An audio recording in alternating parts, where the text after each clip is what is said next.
This is Kelly of Royal Chief Clothing, and I wanted to talk to you about human zoos that had existed.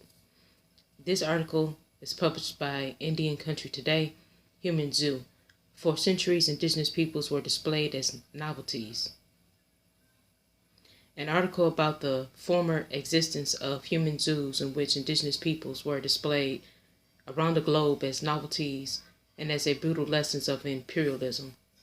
In 1893, a group of indigenous Aymara Bolivian men traveled to the United States so that they could be put on display at the 1893 Chicago World's Fair Columbian Exposition, which celebrated the 400th anniversary of Columbus's arrival in the Americas.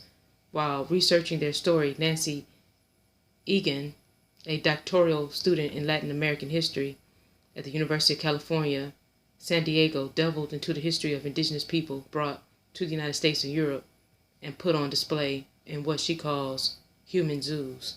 Indigenous peoples from around the world were brought to the United States and Europe and displayed at fairs and circuses during the 1800s and 1900s. Why were these displays so popular? Most historians who studied these expositions agree they were a way of reinforcing or illustrating the racist notions of white supremacy that seemed to be built into the logic of empire and colonialism.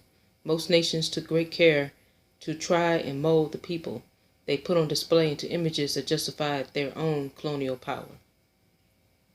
In some cases, this meant to create savages. In other cases, they tried to use these displays of human beings to illustrate how the colonial presence was civilizing people. These exhibits also displayed into other forms of popular entertainment that they were a mix of imperial ambition and circus. Please like, share, and subscribe. I'm out.